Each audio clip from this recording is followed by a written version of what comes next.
Je me présente, Charles Verville, je suis chef de la division des communications à la ville de Victoriaville. Ça me fait plaisir de vous accueillir aujourd'hui pour cette conférence de presse. Permettez-moi de présenter le déroulement des allocutions d'aujourd'hui. Donc, on va commencer avec le député de Drummond-Boisfranc, M. Sébastien Schneeberger, au nom de la ministre responsable de l'Habitation, France-Hélène Duranceau. Merci d'être présent. Monsieur le maire de Victoriaville, M. Antoine Tardy, les jours maintenant sont comptés là, pendant son mandat, mais les annonces sont quand même toujours bien au rendez-vous. Merci d'être présent.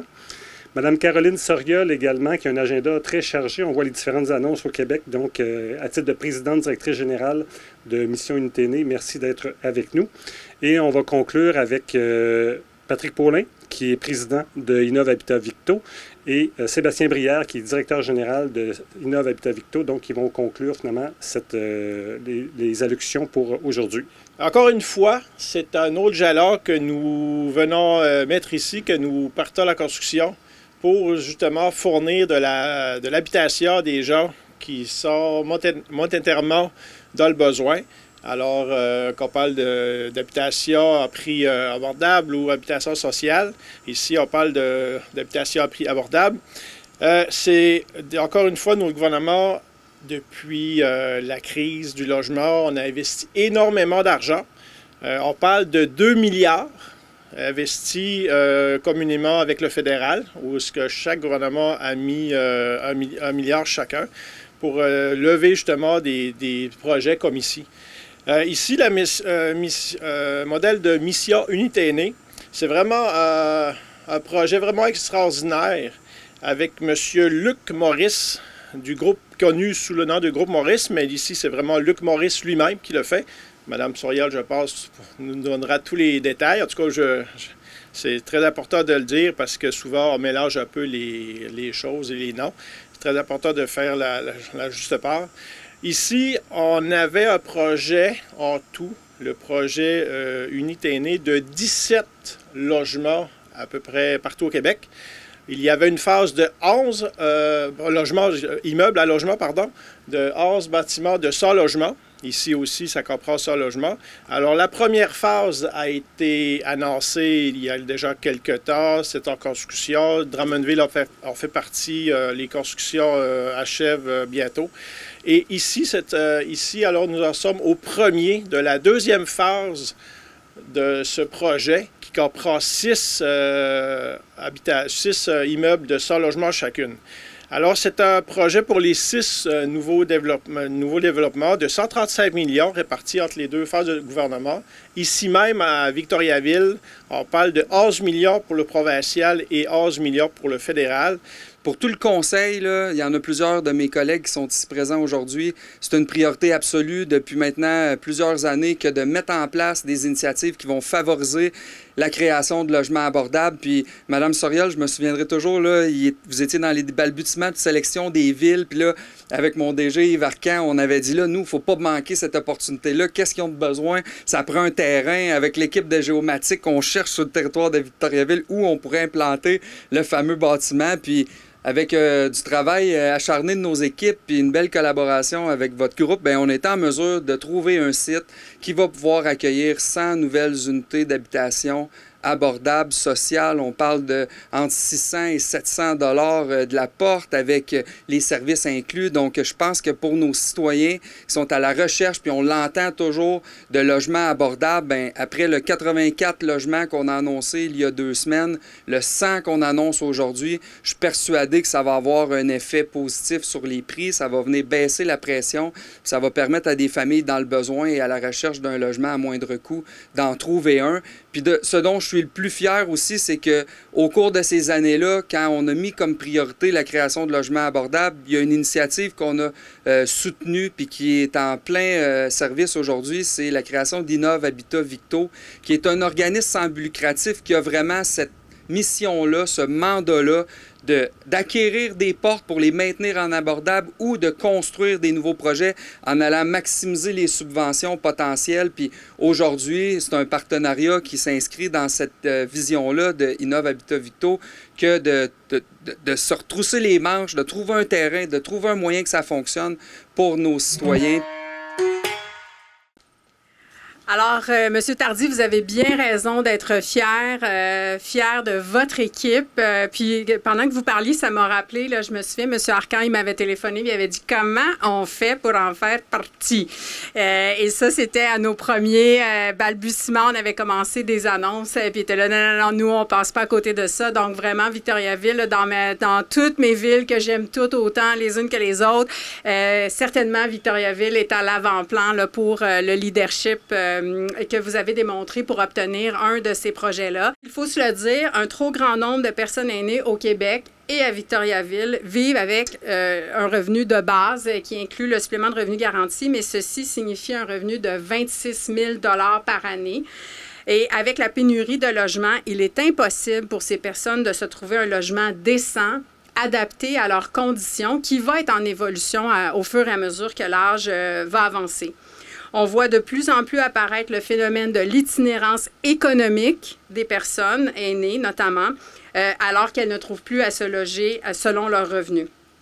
Le projet Mission Unité Aînée avec Innov Habitat Victo va permettre d'offrir aux personnes un logement, un 3,5 à environ 6,80 $. Et ça inclut tous les services, donc chauffé, éclairé, télévision, téléphone et Wi-Fi.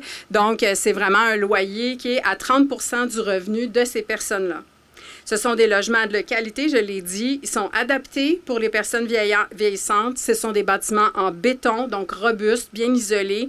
Ils sont giclés. Il y a 2 ascenseurs, une grande salle commune, une terrasse extérieure, une génératrice en cas de panne et un stationnement pour triporteurs, comme j'ai mentionné.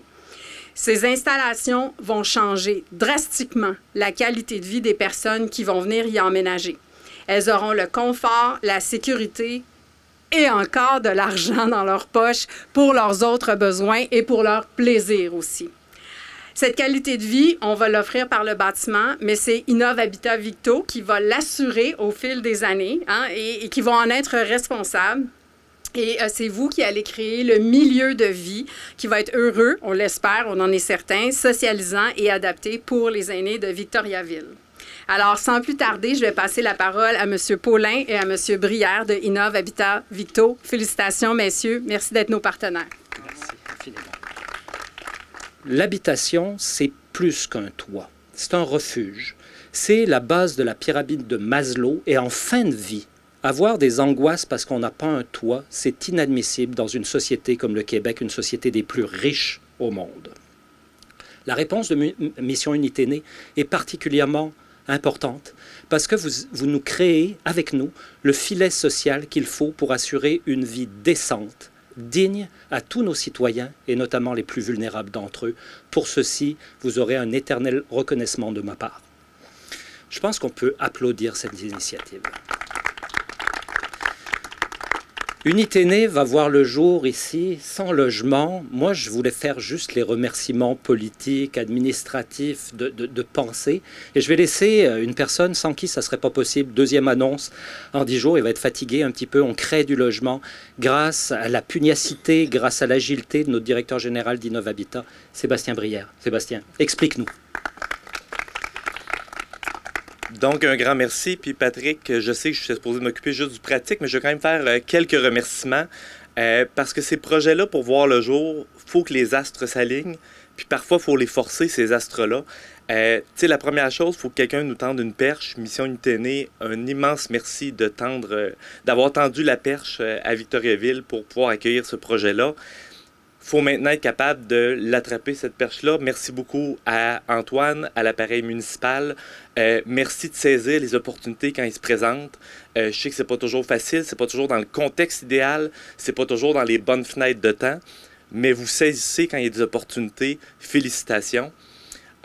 Par la suite, on a beau dire, on veut le projet, on veut le saisir. L'appareil administratif, puis là, je regarde Yves, je regarde Jean, un projet dans la notion vitesse grand V que Caroline se plaît à dire toujours, c'est le fun, c'est beau à dire, mais il faut que l'équipe en pédale un méchant coup pour arriver dans les délais, pour faire en sorte qu'on va être le premier projet à démarrer. Et je suis convaincu, le premier projet qui sera livré.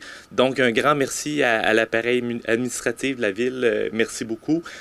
Puis finalement, ben, ça prend des fonds, ça prend une somme. Donc, merci à la générosité de M. Luc Maurice. Merci au gouvernement provincial et fédéral. Donc, je tenais juste quand même à refaire un rappel que parfois, ça paraît beau, on est ici, tout va décoller, mais il y a beaucoup, beaucoup de travail, beaucoup d'acteurs qui font une différence importante. Donc, un grand merci. Maintenant, ce projet-là, ça s'adresse à qui? Ça s'adresse, puis ça a été mentionné, aux aînés de 65 ans et plus, à faible revenu ou revenu modeste. Ce que j'ai envie de vous dire là-dessus, c'est si vous avez 65 ans et plus, puis qu'en ce moment, se loger est un problème, faites l'appel. Est-ce que ce sera ce projet-là? Est-ce que ce sera un autre projet? Est-ce qu'on va être capable de vous accompagner parce qu'on a un service d'aide à la recherche au logement? Donc, vous accompagner vers une solution qui va être plus viable en fonction de votre condition actuelle. Donc, ce que j'ai envie de vous dire, faible revenu, revenu modeste, vous avez de la difficulté à joindre les deux bouts, vous avez 65 ans et plus, contactez-nous pour qu'on puisse vous accompagner. Je pense que c'est la clé de ce côté-là. Le projet Mission Unité Aînée, sans logement, des studios 3,5, 4,5 principalement, là, des 3,5. On en a parlé, un coût moyen aux environs de 688 $, chauffé, éclairé, Internet. C'est juste merveilleux. Fait que merci au travail qui est fait pour en arriver à ces coûts-là. J'entends souvent la notion de dire « Oui, mais c'est beau, mais dans 5-6 ans, ça va être encore abordable? » Sachez que ce projet-là est lié à une convention de 35 ans, ce qui fait que pendant 35 ans, l'abordabilité est assurée. Qu'est-ce que ça veut dire? Dans le montage financier, ça devrait être aux environs de 2 %, maximum 3 %. Là, c'est les fenêtres qu'on s'accorde. Fait que ceux qui ont des craintes pour le futur, sachez que c'est très bien encadré comme projet. Ce n'est pas Innovabitat qui peut faire ce qu'il veut comme il veut pour la suite. Donc, une pérennité dans le logement social abordable des projets qu'on livre. Merci à tout le monde. Et puis, s'il y a des questions, ça va me faire grand plaisir. Puis, merci pour votre présence.